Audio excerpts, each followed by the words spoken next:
Good morning students. आज आपण नवीन chapter सुरू करतो. चॅप्टरचं नाव आहे इनहेरिटन्स अँड व्हेरिएशन. या शब्दाचा अर्थ काय? इनहेरिटन्सलाच दुसरा शब्द आहे हेरिडिटी, म्हणजेच transmission of characters from one generation to the next generation. थोडक्यात काय तर एका पिढीमधून दुसऱ्या पिढीमध्ये गुणवैशिष्ट्य ट्रान्सफर होण्याची जी प्रोसेस आहे त्याला आपण इनहेरिटन्स किंवा हेरिडिटी असं म्हणतो. मराठीमध्ये आपण त्याला अनुवंशिकता असं म्हणतो. त्यानंतर दुसरा शब्द आहे व्हेरिएशन्स. तर व्हेरिएशन्स म्हणजे काय? मराठीमध्ये आपण त्याला व्हेरिएशन म्हणजे बदल असं म्हणतो. थोडक्यात काय तर difference between the parents of the same offspring किंवा डिफरन्स बिटवीन ऑफस्प्रिंग आणि थोडक्यात जे अपत्य असतात, एकाच आईवडिलांची दोन मुलं असतात, ती एकसारखी दिसू शकत नाहीत, बरोबर, त्यांच्यामध्ये बदल असतो. हा बदल म्हणजेच व्हेरिएशन. हा बदल कशामुळे असतो तर त्याच्यासाठी जे काही फॅक्टर रिस्पॉन्सिबल आहेत ते आपण या चॅप्टरमध्ये बघणार आहोत. म्हणजे थोडक्यात अनुवंशिकता आणि बदल ह्या दोघांसाठी सुद्धा रिस्पॉन्सिबल असणारे घटक, या घटकांचा अभ्यास आपल्याला या चॅप्टरमध्ये करायचा आहे. तर वन बाय वन आपण पॉईंट बघूया. सुरुवातीला इंट्रोडक्शन. इथे डेफिनेशनच दिलेली आहे बघा. The transmission of genetic information from generation to generation is known as heredity or inheritance. ही डेफिनेशन आत्ताच आपण बघितली. आणखी एकदा डेफिनेशन समजून घ्या. एका पिढीमधून दुसऱ्या पिढीमध्ये जे जेनेटिक इन्फॉर्मेशनचं किंवा गुणवैशिष्ट्यांचं ट्रान्सफर होतं त्या ट्रान्सफरला आपण हेरिडिटी किंवा इनहेरिटन्स असं म्हणतो. हे दोन्ही शब्द समानार्थी आहेत. या चॅप्टरमध्ये बऱ्याचदा हेरिडिटी किंवा इनहेरिटन्स दोन्ही शब्द वापरलेले आहेत. दोन्हीचा अर्थ एकच. त्यानंतर व्हेरिएशन म्हणजेच डिफरन्सेस. आता कुणामध्ये डिफरन्स आहेत तर differences between the parents and offspring.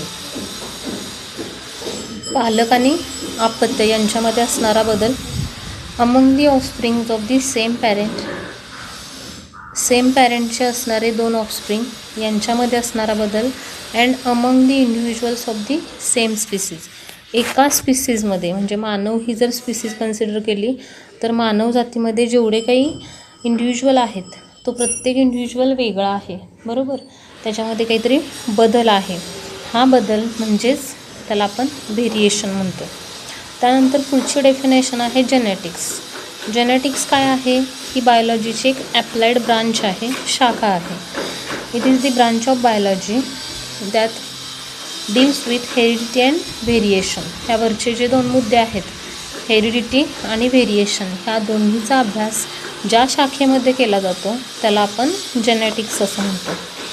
त्यानंतर next, the mechanism of inheritance was successfully investigated before chromosome had been observed or genes were known. बघा, हा एक इम्पॉर्टंट पॉईंट आहे की हे जे मेकॅनिझम आहे इनहेरिटन्सचं किंवा अनुवंशिकता कशी आहे ह्याचं जे मेकॅनिझम आहे ह्याचं इन्व्हेस्टिगेशन म्हणजे ह्याचा जो शोध आहे हा शोध कधी लागला आहे तर before the chromosomes had been observed. क्रोमोझोमचा शोध लागण्याच्या आधी किंवा जीन्स माहीत होण्याच्या अगोदर या इनहेरिटन्स या मेकॅनिझमचा शोध लावला आहे. आणि तो शोध लावणारा सायंटिस्ट कोण आहे तर ग्रिगर जॉन मेंडेल. तर हे खूप इम्पॉर्टंट सायंटिस्ट आहेत की ज्यांनी अनुवंशिकतेचा शोध लावला. त्यांच्याविषयी थोडीफार माहिती इथे दिलेली आहे बघा. The first scientific explanation regarding inheritance was given by John Mendel in 1866. 1866मध्ये हे जे जॉन मेंडेल आहेत यांनी पहिल्यांदा सायंटिफिक एक्सप्लेनेशन दिलं. आता सायंटिफिक एक्सप्लेनेशनचा अर्थ तुमच्या लक्षात येईल की सायंटिफिक म्हटलं की त्याला ठोस पुरावे असतात. तर पुराव्यांच्या साह्यानं किंवा पुराव्यांच्या मदतीनं त्यांनी जे काही इनहेरिटन्सचं मेकॅनिझम आहे त्याचं एक्सप्लेनेशन दिलेलं आहे फर्स्ट टाईम. सगळ्यात पहिल्यांदा त्यांनी हे एक्सप्लेनेशन मांडलेलं आहे. कधी तर इन 1866. तर हे ग्रिगर जॉन मेंडेल हे पूर्वीपासून त्यांच्या घरात काही सायंटिस्ट होते अशातला भाग नाही. तर ते एका फार्मरचा मुलगा होता. त्यांच्याविषयी दिलेलं आहे बघा इथं की son of the farmer was born in Moravia Austria, म्हणजे ऑस्ट्रिया देशामध्ये 1822मध्ये त्यांचा जन्म झाला आणि ते एका फार्मरच्या म्हणजे शेतकरी कुटुंबामध्ये त्यांचा जन्म झाला. Mendel perform experiment on garden pea plant in very scientific manner and proposed postulate or principle which are now popularly known as Mendel's laws of inheritance. महत्त्वाचा मुद्दा बघा, हे जे जॉन मेंडेल आहेत त्यांनी एक्सपेरिमेंट कशावरती केला आहे तर गार्डन पी प्लांट. हे बऱ्याचदा ऑब्जेक्टिव्हला विचारलं जातं. गार्डन पी प्लांट म्हणजे आपण जे वाटाणा रेग्युलर खाण्यासाठी जो वाटाणा वापरतो त्या वाटाण्याच्या झाडावरती त्यांनी हा प्रयोग केला आहे आणि त्यांनी प्रिन्सिपल सांगितलेले आहेत आणि ते प्रिन्सिपल सध्या पॉप्युलर आहेत. काय म्हणून तर मेंडेल्स लॉज ऑफ इनहेरिटन्स. मेंडेलचे अनुवंशिकतेचे नियम म्हणून ते सध्या पॉप्युलर आहेत किंवा त्यांना तसा मान मिळाला आहे. नेक्स्ट पॉईंट आहे की हे जे मेंडेल आहेत यांना फादर ऑफ जेनेटिक्स असं म्हटलं जातं कारण त्यांनी जो काही फंडामेंटल स्टडी आहे जेनेटिक्समधला तो त्यांनी सुरू केला म्हणून त्यांना फादर ऑफ जेनेटिक्स ही पदवी बहाल करण्यात आली. नेक्स्ट पॉईंट आहे की Mendel was the first one to say that the characters are transmitted from one generation to the next generation through particles which he called factors that are now known as genes. मगाशीच मी तुम्हाला सांगितलं की हा जो शोध मेंडेलनी लावलेला होता तो शोध क्रोमोझोम सेलमध्ये असतात हे माहीत होण्याच्या अगोदर किंवा जीन जनुकं जी असतात ती जनुकं सेलमध्ये आहेत किंवा न्यूक्लियसमध्ये आहेत हे याची डिस्कवरी होण्याच्या अगोदर किंवा थोडक्यात मायक्रोस्कोपचा सुद्धा शोध लागण्याच्या अगोदर मेंडेल यांनी काय सांगितलं की एक फॅक्टर आहे त्याला त्यांनी नाव काय दिलं आहे फॅक्टर. तर असा एक फॅक्टर आहे की जो transmitted from one generation to the next generation, एका जनरेशनमधून नेक्स्ट जनरेशनमध्ये जाणारा असा एक पार्टिकल आहे त्याला त्यांनी फॅक्टर असं नाव दिलं. तो फॅक्टर त्यामुळं काय होतं तर इनहेरिटन्स होतं. म्हणजे थोडक्यात मेंडेलनी काय सांगितलं तर एका पिढीमधून दुसऱ्या पिढीमध्ये गुणवैशिष्ट्य ट्रान्सफर करण्यासाठी एक फॅक्टर आहे आणि त्या फॅक्टरलाच आपण आता नाव काय दिलेलं आहे जीन्स. म्हणजे हे नंतर कळालं आपल्याला जीन्सचा शोध लागला मग त्यानंतर हे लक्षात आलं की मेंडेल जे फॅक्टर म्हणतायत ते factor it is nothing but the gene. हे नंतर शोध लागला. Mendel was genius much ahead of time as he has given this concept of factor before the discovery of mitosis meiosis chromosome and without use of microscope. मगाशी सांगितलेले तेच मुद्दे आहेत. Mitosis meiosis ह्याच्या प्रोसेस आहेत सेल डिव्हिजनच्या त्याचाही शोध लागला नव्हता. क्रोमोझोमचा शोध लागला नव्हता. इव्हन मायक्रोस्कोपचा सुद्धा शोध लागलेला नसताना मेंडेलनी हे सांगितलं की अनुवंशिकतेसाठी एक फॅक्टर रिस्पॉन्सिबल आहे आणि तो एका पिढीमधून दुसऱ्या पिढीमध्ये ट्रान्सफर होत असतो. ठीक आहे. आता त्यानंतर पुढं जे काही चार्ट दिलेला आहे ह्या चार्टमध्ये काय दिलेलं आहे तर 7 pairs of contrasting visible characters in pea plant. Pisum sativum. आता हे पिझम सटायवम म्हणजे काय तर हे सायंटिफिक नेम आहे पी प्लांटचं. वाटाणा ज्याला आपण म्हणतो त्याचं सायंटिफिक नेम काय आहे पिझम सटायवम. हे एक नाव लक्षात ठेवा. आता ह्या पिझम सटायवममध्ये काय कॅरेक्टर आहेत तर 7 pairs of contrasting characters which are visible. दिसू शकणारे असे कॅरेक्टर आहेत की जे कॉन्ट्रास्टिंग आहेत म्हणजे त्याच्यामध्ये विविधता आहे. आता हे कॅरेक्टर्स काय आहेत बघा. पहिलं कॅरेक्टर आहे सीड शेप. सीडचा शेप कसा आहे म्हणजे थोडक्यात बियांचा आकार. बियांचा आकार एकतर राऊंड किंवा व्रिंकल्ड. आता हे कॉन्ट्रास्टिंग कॅरेक्टर आहेत. कॉन्ट्रास्टिंग म्हणजे काय, तर विरोधाभास दाखवणारे. काही बिया ह्या राऊंड असतात, तर काही व्रिंकल्ड म्हणजे सुरकुत्या पडलेल्या असतात. लक्षात आलं. आता दुसरं कॅरेक्टर काय आहे, सीड कलर. बियांचा रंग कसा असतो, एकतर येल्लो किंवा ग्रीन. आधेमध्ये वेगळं काही कॅरेक्टर नाहीत, दोन कॉन्ट्रास्टिंग कॅरेक्टर, एका टोकाचं दुसरं दुसऱ्या टोकाचं. ठीक आहे. म्हणजे आता समजा ह्युमन बिईंगचा आपण विचार केला, माणसामध्ये रंग किती असतात, तर त्याच्यामध्ये बरेच शेड आहेत, बरोबर. प्युअर ब्लॅक आहे, प्युअर व्हाईट आहे, आणि त्याच्या इंटरमिडिएट शेड, अशा जवळपास 7 रंग माणसांमध्ये दिसून येतात. व्हेरी फेअर असेल, फक्त फेअर असेल, ब्लॅक असेल, प्युअर ब्लॅक असेल, म्हणजे जास्त डार्क काळे असणारे लोक, जास्त गोरे असणारे लोक, बरोबर. असे 7 शेड आहेत. मात्र ह्या बियांमध्ये तसं नाही. बियांमध्ये 2च रंग दिसून येतात, एक तर येल्लो, दुसरा ग्रीन. त्यानंतर पॉड शेप, तिसरा जो कॅरेक्टर आहे ते काय आहे, पॉड शेप. पॉड म्हणजे शेंगा, शेंगांचा आकार. Inflated, constricted.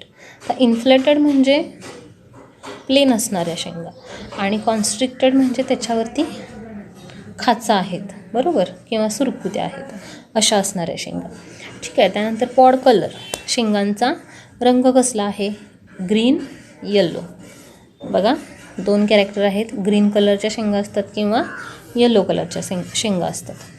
त्यानंतर फ्लॉवर कलर, फ्लॉवरचा रंग कसा आहे, एकतर पर्पल किंवा व्हाईट. 2 प्रकार आहेत. पर्पल कलरचे, जांभळ्या कलरची फुलं असतात किंवा व्हाईट कलरचे असतात. त्यानंतर 6वी कॅरेक्टरिस्टिक आहे फ्लॉवर लोकेशन. फुलं येण्याची जागा कुठं असतात, एकतर फुलं एक्झाईल किंवा टर्मिनल, 2 ठिकाणी येतात. एक्झाईल म्हणजे काय, तर टोकाला न येता मध्ये कुठंतरी फुलं असतात, त्याला आपण एक्झाईल लोकेशन म्हणतो. आणि टर्मिनल म्हणजे टोकाला, फक्त टोकाला फुलं येण्याची प्रोसेस, त्याला आपण काय म्हणतो, टर्मिनल लोकेशन. आणि लास्ट कॅरेक्टरिस्टिक आहे प्लांट साईज. प्लांट म्हणजे जे पी प्लांट आहे ते जे झाड आहे त्या झाडाची हाईट. थोडक्यात ती हाईट एकतर टॉल किंवा दुसरी शॉर्ट, किंवा त्याला आपण डॉर्फ असं म्हणतो. टॉल म्हणजे उंच झाड आणि डॉर्फ म्हणजे खुज्जं किंवा उंचीला कमी असणारं झाड, असं ह्याच्यामध्ये कॅरेक्टर आहेत.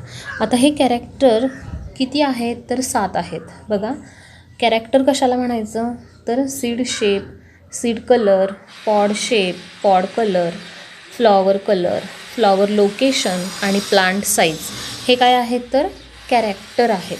हे वरती दिलेले 7 काय आहेत, कॅरेक्टर आहेत. आणि त्या कॅरेक्टरला अनुसरून हे 2 काय आहेत, तर हे ट्रेट ह्याला म्हटलं जातं. काय म्हटलं जातं ह्याला, ट्रेट म्हटलं जातं. म्हणजे तो ट्रेट हे कॅरेक्टरच असतात, फक्त हे कॅरेक्टर कसे आहेत, एकतर राऊंड आहे किंवा व्रिंकल्ड आहे. म्हणजे त्या कॅरेक्टरचे परत 2 प्रकार आहेत. थोडक्यात 2 प्रकारचे कॅरेक्टर दिसतात. मग प्रत्येक एक प्रकार म्हणजे त्याला आपण ट्रेट म्हणतो. बघा, सीड शेप हे कॅरेक्टर झालं, तर राऊंड आणि व्रिंकल्ड हे काय आहेत, ट्रेट आहेत. लक्षात येते. सीड कलर हे कॅरेक्टर आहे, येल्लो आणि ग्रीन हे काय आहे, त्याचा ट्रेट आहे. म्हणजे तुमच्या लक्षात आलं असेल की कॅरेक्टर कुणाला म्हणायचं, एखादं गुणवैशिष्ट्य त्याला आपण कॅरेक्टर असं म्हणतो. आणि त्या गुणवैशिष्ट्यांचे 2 प्रकार असतात. मग काळा आहे, गोरा आहे, बरोबर, त्याला काय म्हणायचं, ट्रेट म्हणायचं.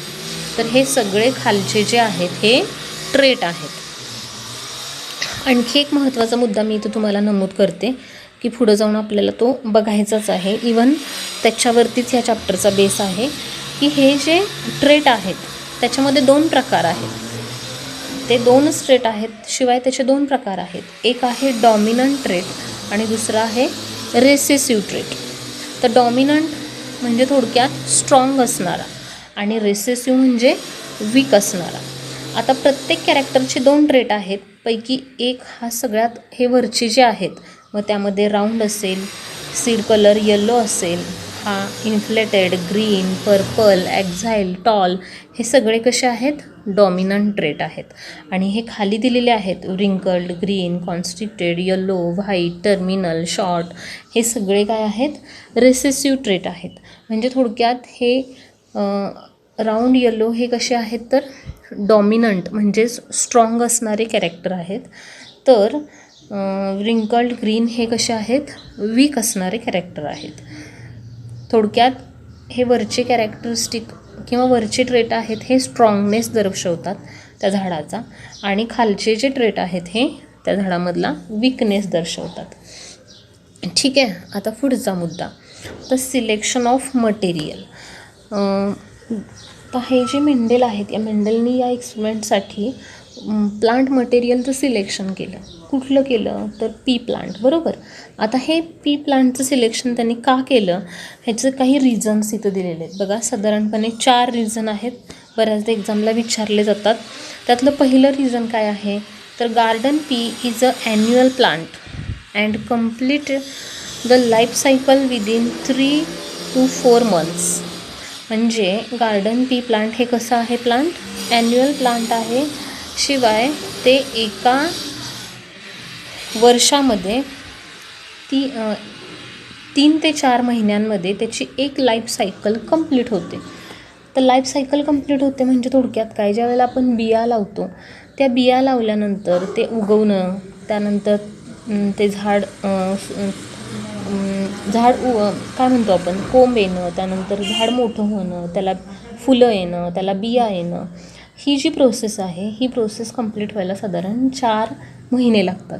तर वाटाण्याच्या शेंगा तुम्ही शेतात झाडं कधी लावले असतील तर तुमच्या लक्षात येत असेल की वाटाण्याच्या बिया लावण्यापासून त्या झाडाला वाटाणा लागेपर्यंतची जी प्रोसेस आहे त्या प्रोसेससाठी साधारण 3 ते 4 महिने इतका कालावधी लागतो. तर थोडक्यात काय तर 4 महिन्यामध्ये त्याची लाईफ सायकल कंप्लीट होते, आणि त्यामुळं एका वर्षामध्ये त्याच्या साधारणपणे 3 ते 4 साधारण 3 तरी जनरेशन स्टडी करता येतात. म्हणजे जनरेशन म्हणजे पिढी, 3 पिढ्यांचा अभ्यास करता येतो. म्हणजे पहिली पिढी, परत दुसरी पिढी, तिसरी पिढी. आता इनहेरिटन्स म्हणजे अनुवंशिकता, बरोबर. याच्यामध्ये आपल्याला एका पिढीमधून दुसऱ्या पिढीमध्ये कॅरेक्टर कसे ट्रान्सफर होतात याचा अभ्यास करायचा आहे. तर त्यासाठी आपल्याला पिढ्या अभ्यासायच्या आहेत. म्हणजे मेंडेलना काय स्टडी करायचा होता? पिढ्यांचा अभ्यास करायचा होता, आणि त्या पिढ्यानुसार एका पिढीतून दुसऱ्या पिढीमध्ये कॅरेक्टर कसे ट्रान्सफर होतात याचा अभ्यास करायचा होता.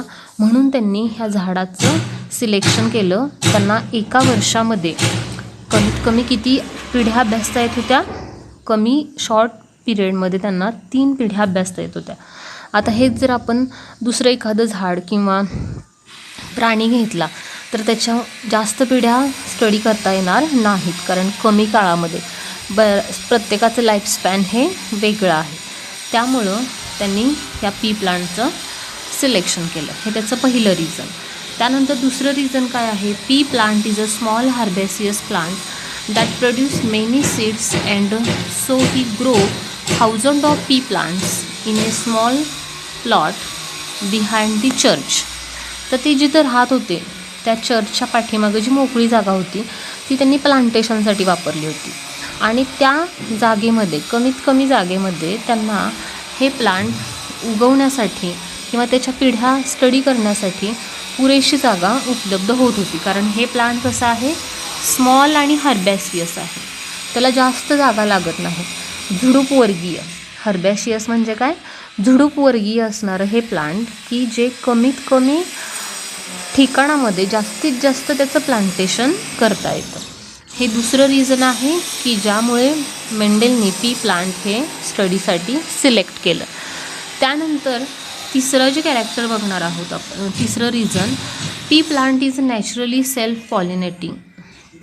हे प्लांट कसं आहे? Self pollinating. तर सेल्फ पॉलिनेटिंग म्हणजे काय तर पॉलिनेशन म्हणजे transfer of pollen grains from anther to stigma. बघा ही कन्सेप्ट कदाचित तुम्हाला फुके सरांनी शिकवली असेल की युनियन होतं मेल आणि फिमेल गॅमेटचं जे युनियन आहे ते युनियन होण्यासाठी जी परागीभवनची प्रोसेस असते, मराठीमध्ये आपण त्याला परागीभवन म्हणतो, तर ह्या परागीभवनची प्रोसेस एकतर सेल्फ असते किंवा क्रॉस असते. आता सेल्फ म्हणजे काय, तर एकाच झाडावरच्या फुलांमधले जे काही पोलन ग्रेन्स आहेत ते त्याच झाडावरच्या फुलावरती म्हणजे त्याच फुलावरती पडतात. त्याला आपण सेल्फ पॉलिनेशन असं म्हणतो. एकाच फुलामध्ये काय होतं, परागीभवन होतं, त्याला आपण सेल्फ पॉलिनेशन म्हणतो. तर हे प्लांट जे आहे हे कसं आहे, नॅचरली सेल्फ पॉलिनेटिंग आहे and was available in the form of many varieties with contrasting characters. आता सच ॲज इथं कॅरेक्टर दिलेत बघा, मगाशी आपण जे चार्टमध्ये हे कॅरेक्टर बघितले, हे सगळे कॉन्ट्रास्टिंग कॅरेक्टर आपल्याला स्टडी करता येतात.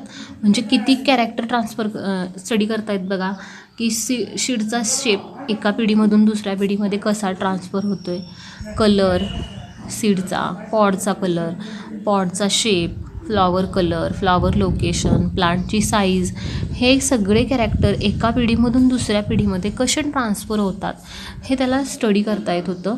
की याचा अर्थ काय, तर एकाच झाडामध्ये एवढे सगळे कॉन्ट्रास्टिंग कॅरेक्टर त्याला स्टडी करता येत होते. म्हणून त्यांनी काय केलं, तर ह्या पी प्लांटचं सिलेक्शन केलं. त्यानंतर there is no intermediate character. मगाशी मी सांगितलं त्या पद्धतीनं की ह्याच्यामध्ये इंटरमिडिएट कॅरेक्टर कुठलंही नाही आहे. एक तर येल्लो किंवा ग्रीन, बरोबर, दोनच कॅरेक्टर दिसून येतात. त्यामुळं स्टडीमध्ये एक इझीनेस येत होता, सोपा स्टडी करता येत होता.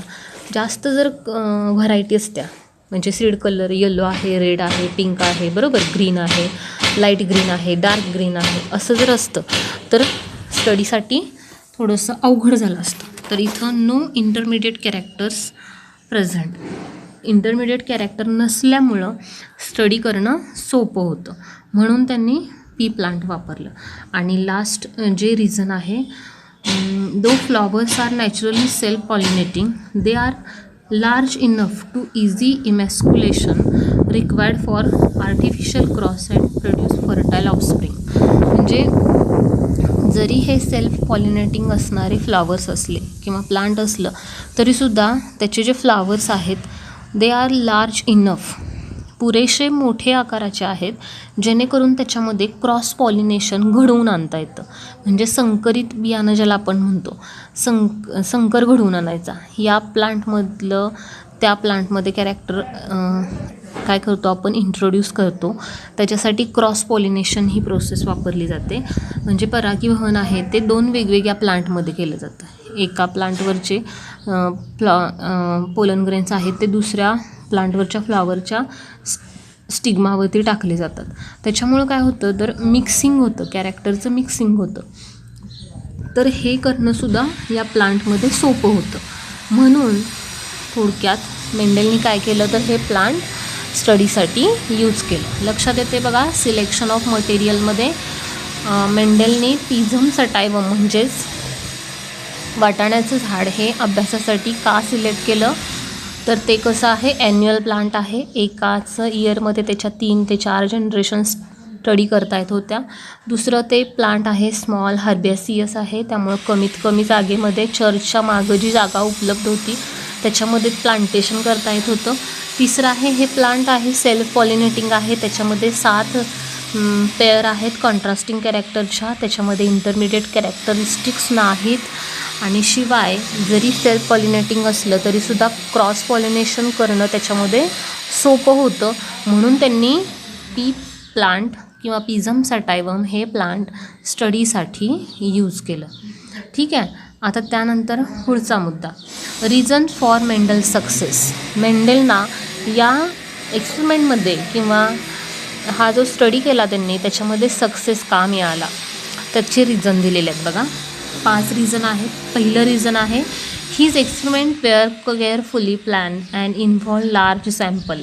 त्यांनी जे काही एक्सपेरिमेंट केले ते एक्सपेरिमेंट केअरफुली आणि प्लॅन्ड केलेले होते, नियोजनबद्ध आणि काळजीपूर्वक केलेला एक्सपेरिमेंट होता, त्यामुळे त्यांना त्याच्यामध्ये सक्सेस मिळालं. शिवाय इन्व्हॉल्व लार्ज सॅम्पल जे आहे, जो डाटा वापरलेला आहे स्टडीसाठी, नमुने जे वापरले होते ते लार्ज सॅम्पल होती.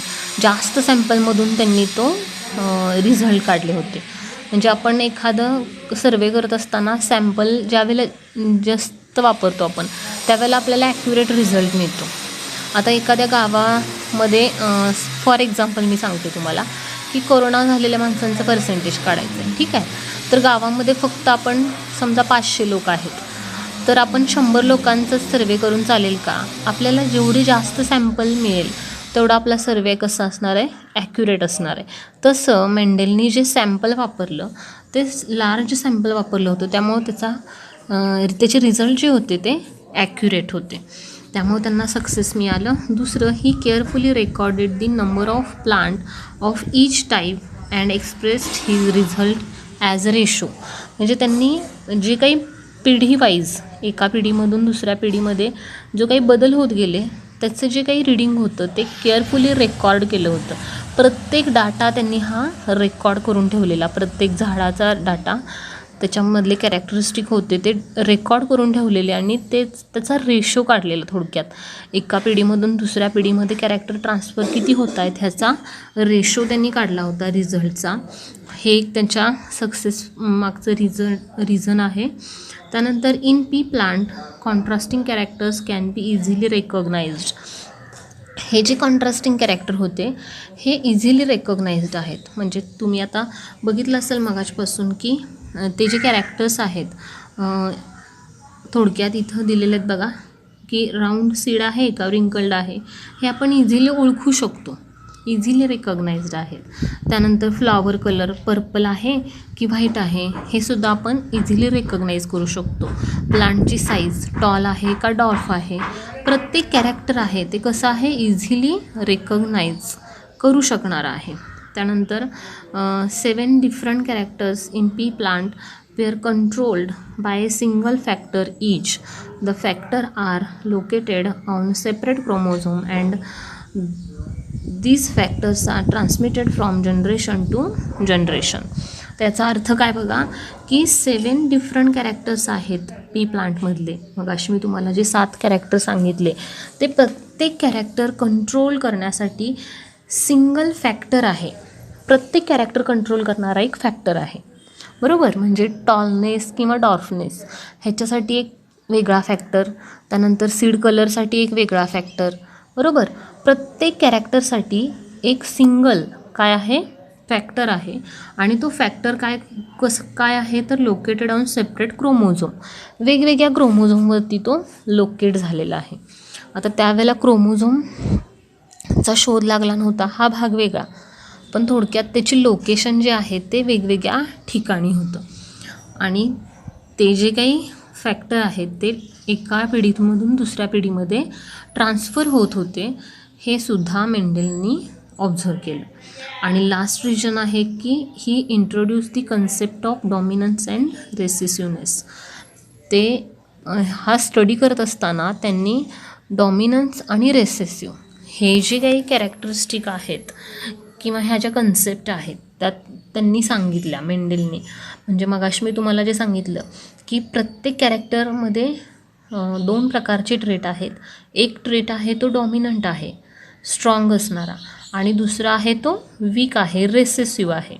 तर हे डॉमिनन्स कुणाला म्हणायचं, रेसेसिव्ह कुणाला म्हणायचं, मला वाटते मी ह्याच्या अगोदर एक यूट्यूबला लिंक टाकलेली तुम्हाला, त्याच्यामध्ये डॉमिनन्स कुणाला म्हणायचं आणि रेसेसिव्ह कुणाला म्हणायचं ह्याच्याविषयी डिटेल इन्फॉर्मेशन आहे, ते तुम्ही स्टडी करा. आता परत इथं जेनेटिक टर्मिनॉलॉजी आहेत. मला वाटतं ह्या सगळ्या जेनेटिक टर्मिनॉलॉजी अगोदरच्या यूट्यूब लेक्चरमध्ये झालेल्या आहेत, तरीसुद्धा इथं एकदा रिव्हिजन घेऊया आपण. काय आहेत बघा ह्या जेनेटिक टर्मिनॉलॉजी. पहिली टर्म आहे कॅरेक्टर. आता कॅरेक्टर म्हणजे काय, it is a specific feature of an organism, for example height of stem.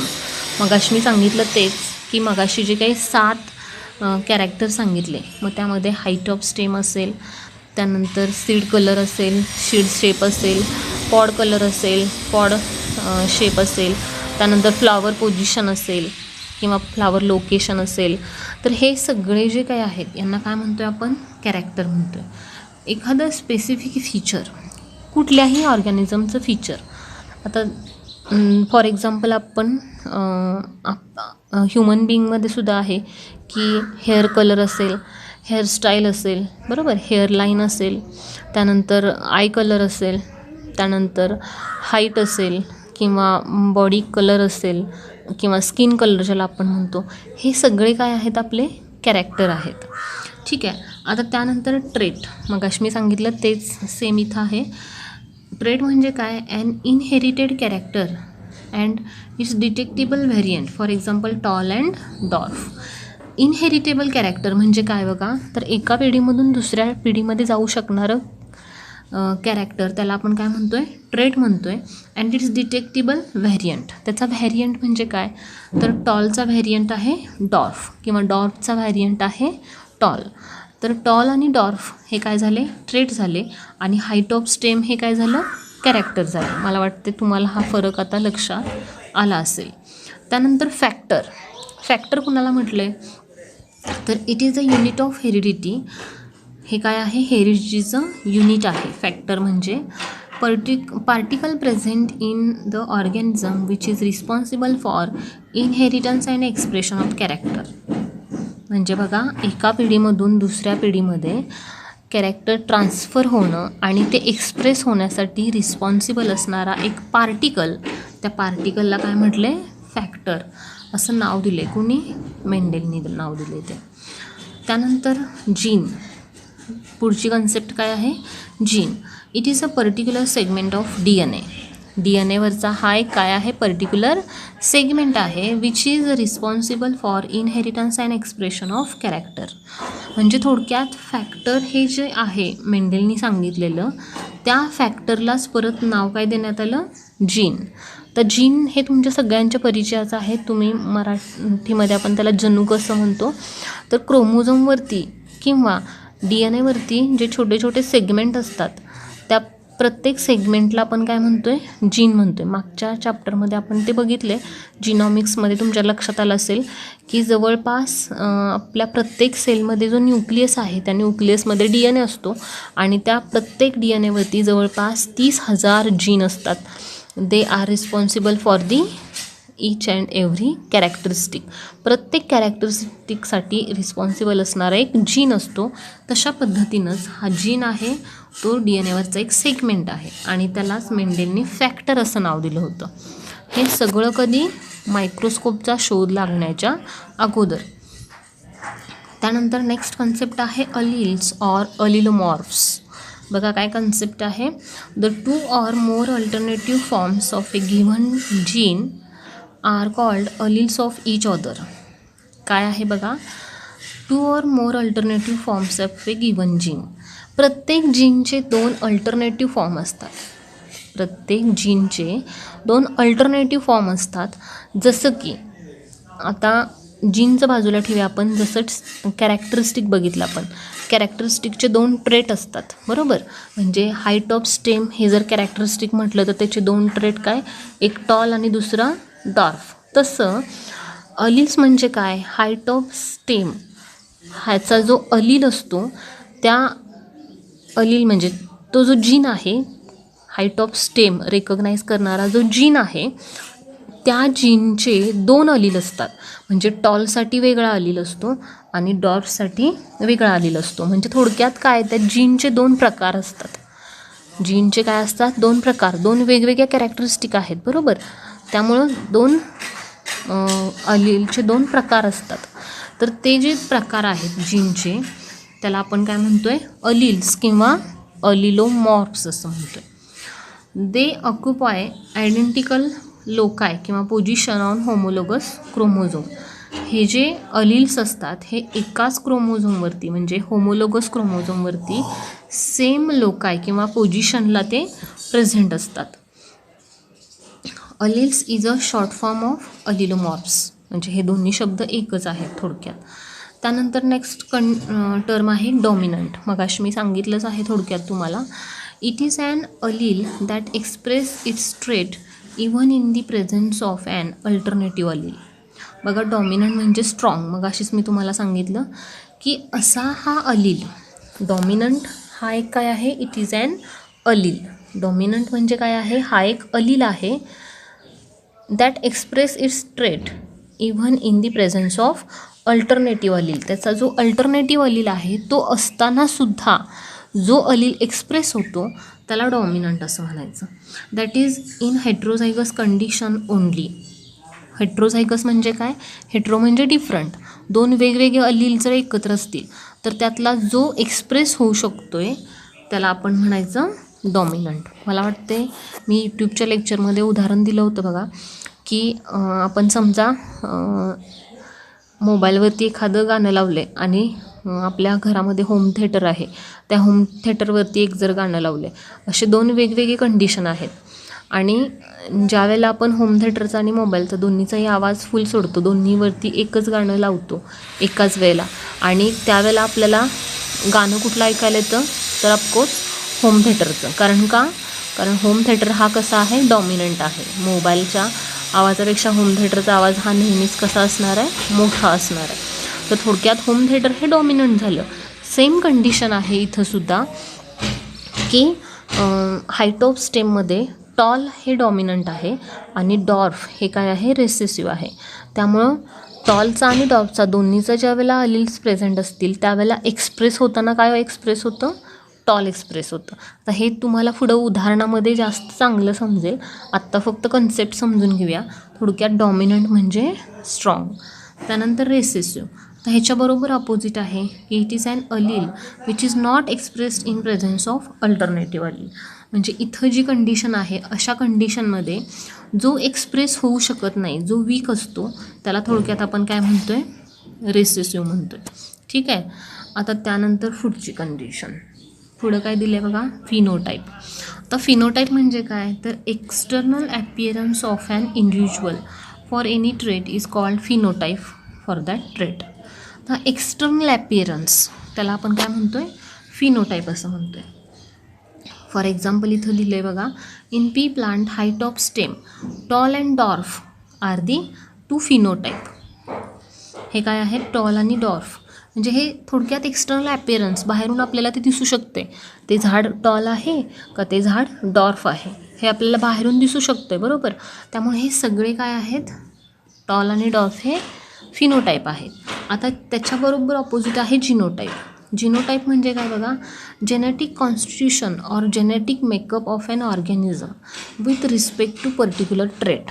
आता एखाद्या ट्रेट संदर्भात त्या ऑर्गॅनिझममध्ये असणारं जेनेटिक कॉन्स्टिट्यूशन किंवा जेनेटिक मटेरियल काय आहे त्याला आपण काय म्हणतो? जिनोटाईप असं म्हणतो. आता it is representation of the genetic constitution of an individual with respect to single character or a set of character. For example दिले बघा, एक्झाम्पल बघितलं तुमच्या लक्षात येईल. In pea plant tall plant can have genotype. बघा, tall plant can have genotype capital T और capital T small t. आणि डॉर्फचं जिनोटाईप काय आहे? Small t. म्हणजे थोडक्यात हे काय म्हणतो? इमॅजिनरी आहे. कॅपिटल T हे टॉलसाठी आहे किंवा डॉमिनंटसाठी आहे, बरोबर. आणि स्मॉल t हे कशासाठी आहे? रेसेसिव्हसाठी आहे. थोडक्यात हे जेनेटिक मेकअप आहे. म्हणजे समजा एखादं प्लांट जर टॉल दिसत असेल तर हे बाहेरून टॉल दिसते, हे त्याचं काय झालं? फिनोटाईप झालं. आणि त्याच्या आतमध्ये जे काही जेनेटिक मटेरियल असणार आहे ते बाहेरून दिसत नाही आपल्याला, बरोबर. किंवा तिथं टी असं लिहिलेलं नसतं, फक्त ते आपण इमॅजिन करायचं आहे. स्टडीसाठी मेंडेलनी ते मांडलं आहे, टॉलला टी असं नाव दिलं आहे, पण ॲक्च्युली तिथं टी वगैरे असं काही लिहिलेलं नसतं. हे आपण इमॅजिनरी आपल्याला समजावं म्हणून त्याला ते नाव दिलं आहे, कॅपिटल टी. म्हणजे टॉल प्लांट असेल तर त्याच्यामध्ये एकतर कॅपिटल टी असेल किंवा कॅपिटल T स्मॉल t असेल. आता ही कंडिशन बघा लक्षात येते का तुमच्या? कॅपिटल T स्मॉल t असतानासुद्धा ते प्लांट टॉल असतं, कारण टॉल हे काय आहे? डॉमिनंट आहे. तिथं जरी हा रेसेसिव्हचा एक जीन असला किंवा अलील असला तरीसुद्धा एक्सप्रेस होताना ते प्लांट कसं एक्सप्रेस होणार? टॉलच होणार. एक्झाम्पलमध्ये लक्षात येईल तुमच्या. आणि डॉर्फ म्हणजे काय? तर इथं दोन्हीही अलील कशा असणार आहेत? रेसेसिव्ह असणार आहेत. स्मॉल t हे काय झालं? रेसेसिव्हनेसचं लक्षण आहे. थोडक्यात कॅपिटल म्हणजे डॉमिनंट आणि स्मॉल म्हणजे रेसेसिव्ह, असं लक्षात ठेवा. आता त्यानंतर नेक्स्ट कन्सेप्ट आहे होमोझायगस. आता होमोझायगस, होमो म्हणजे सेम, होमो म्हणजे सेम. बघा, an individual possessing identical allele for a particular trait is called homozygous or pure for that trait. आता हे एक खूप सोपं आहे. हे इथं जे दिलं आहे बघा, कॅपिटल टी हे कसे आहेत? होमोझायगस आहेत. दोन्ही अलील सारखेच आहेत म्हणून त्यांना आपण काय म्हणतो आहे? होमोझायगस म्हणतो. शिवाय स्मॉल टी हे कसं आहे? होमोझायगस आहे. दोन्ही अलील सारखेच आहेत, बरोबर. मग एकतर ते डॉमिनंट असू देत किंवा रेसेसिव्ह असू देत. डॉमिनंट असले तरीसुद्धा ते होमोझायगस आहेत आणि रेसेसिव्ह असले तरीसुद्धा ते होमोझायगस आहेत. आता दुसरी कन्सेप्ट आहे हेट्रोझायगस किंवा त्याला आपण हायब्रिड म्हणतो आहे. हायब्रिड म्हणजे मिक्स थोडक्यात. आता ह्याच्यामध्ये काय मिक्स होतं बघा, तर individual possessing contrasting alleles for a particular trait is called heterozygous. इथं दिले बघा, for example F1 generation hybrid म्हणजे कॅपिटल टी आणि स्मॉल टी हे दोघं हायब्रिड आहेत. एक डॉमिनंटचा आहे, एक रेसेसिव्हचा आहे. दोघं आहेत आणि हे दोघं वेगवेगळ्या कंडिशनमधले आहेत. एक टॉल रिप्रेझेंट करतो, एक डॉर्फ रिप्रेझेंट करतो. असं असणारं ट्रेट त्याला आपण काय म्हणतो आहे? हेट्रोझायगस, बरोबर. म्हणजे होमोझायगस हेट्रोझायगसमधली कंडिशन लक्षात आली तुमच्या. होमो म्हणजे सेम आणि हेट्रो म्हणजे डिफरंट. होमोझायगस हे प्युअर असतात, हे टॉलसाठी प्युअर आहेत, हे डॉर्फसाठी प्युअर आहेत. आता हे हेट्रोझायगस हे हायब्रिड आहेत. असताना ते टॉल दिसणार, मात्र कसले हे टॉल? हे हायब्रिड टॉल आहेत, हे प्युअर टॉल नाहीत. ह्यांच्यामध्ये मिक्सिंग आहे. दिसताना जरी टॉल दिसत असले तरीसुद्धा ते प्युअर नाहीत. ते कसे आहेत? इम्प्युअर आहेत किंवा हायब्रिड आहेत थोडक्यात.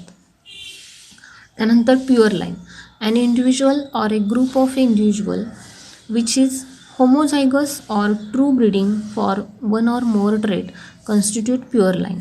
आता हे होमोझायगस थोडक्यात त्यांनाच आपण काय म्हणतो? प्युअर किंवा प्युअर लाईन म्हणतो. तर जे अशी एक काय म्हणतो आपण, अशी एक जात की ती सगळी प्युअर असते, बरोबर.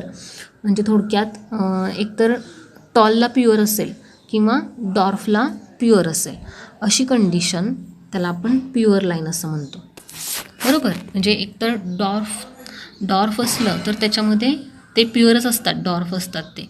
टॉलमध्ये मात्र एकतर हायब्रिड असतात किंवा प्युअर असतात. दोन कंडिशन टॉलमध्ये दिसून येतात. त्यानंतर प्युनेट स्क्वेअर किंवा चेकर बोर्ड मेथड. आता हे काय आहे बघा, प्युनेट स्क्वेअर किंवा checker board method. It is a diagram that is use to show possibility of combination in a particular cross. आता हे तुम्हाला एक्झाम्पलमध्ये लक्षात येईल की ही एक डायग्रॅम आहे. प्युनेट स्क्वेअर म्हणजे काय आहे? प्युनेट स्क्वेअर किंवा चेकर बोर्ड ही एक काय आहे? डायग्रॅम आहे. की ती कशासाठी वापरली मेंडेलनी? तर जे काही प्रत्येक पिढीमध्ये ज्या काही ऑफस्प्रिंग मिळत होते, त्या ऑफस्प्रिंगचे जे कॅरेक्टरिस्टिक आहेत त्यांचं ज्या वेळेला ते कॉम्बिनेशन करत होते, ते कॉम्बिनेशन केल्यानंतर जे पॉसिबिलिटीज मिळू शकतात आपल्याला, की कुठल्या कॉम्बिनेशन मिळू शकतं, ह्याच्या ज्या पॉसिबिलिटी काढणारा जो चार्ट आहे, त्या चार्टला प्युनेट स्क्वेअर किंवा चेकर बोर्ड चार्ट असं आपण म्हणतो. तर हे पुढं आपण एक्झाम्पलमध्ये तुम्हाला व्यवस्थित समजेल. त्यानंतर होमोलोगस क्रोमोझोम, शेवटची टर्म आहे बघा.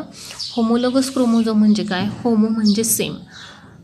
होमोलोगस क्रोमोझोम इथं दिले बघा definition. Morphologically and structurally similar chromosome present in a diploid cell is called homologous chromosome.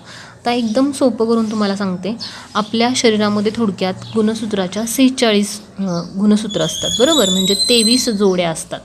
तर त्या 23 जोड्यांमध्ये प्रत्येक जोडी मध्ये जे 2 क्रोमोझोम असतात ते सारखे असतात. म्हणजे 23 जोड्या जर कन्सिडर केल्या, पहिली जोडी, दुसरी, तिसरी, चौथी, पाचवी अशा 23 जोड्या असतात, बरोबर. मग त्यामध्ये पहिल्या जोडीमध्ये 2 क्रोमोझोम असणार आहेत, तर ते दोघं एकसारखे असणार आहेत, त्यांना आपण होमोलोगस क्रोमोझोम म्हणतो. त्यानंतर समजा 5वी जोडी आहे, तर 5वी जोडीमध्ये 2 क्रोमोझोम आहेत, ते सुद्धा कसे असतात? होमोलोगस असतात. तर थोडक्यात काय, प्रत्येक जोडीमधले जे 2 क्रोमोझोम असतात त्यांना आपण काय म्हणतो? एकमेकांचे होमोलोगस क्रोमोझोम. कारण का? तर ते मॉर्फोलॉजिकली आणि स्ट्रक्चरली सिमिलर असतात. मॉर्फोलॉजिकली म्हणजे बाहेरून दिसताना, आणि स्ट्रक्चरली म्हणजे त्यांचं ॲक्च्युअल असणारं स्ट्रक्चर हे कसं असतं, सेम असतं. म्हणजे थोडक्यात दोन एकसारखे क्रोमोझोम, त्यांना म्हणायचं आपण होमोलोगस क्रोमोझोम. ठीक आहे. तर आत्ता या ठिकाणी आपण थांबूया. आजच्या तासाला एवढंच. आपण काय बघितलं तर मेंडेलनी हा एक्सपेरिमेंट कशावरती केला, गार्डन पी प्लांटवरती. तेच प्लांट सिलेक्ट करण्यापाठीमागं काय रिझन होतं, त्यानंतर मेंडेलना सक्सेस का मिळालं त्याच्या पाठीमागं काय रिझन होतं, आणि या चॅप्टरमध्ये एकूणच ज्या टर्म्स वापरणार आहोत आपण पुढं, त्या टर्म्स जवळपास 12 ते 13 टर्म्स आपण या चॅप्टरमध्ये किंवा या तासाला पाहिल्या. तर ह्या सगळ्या टर्म्स तुम्ही वहीत लिहून काढा, म्हणजे तुम्हाला समजायला सोप्या जातील. ठीक आहे. आता इथं आपण थांबूया. थँक्यू.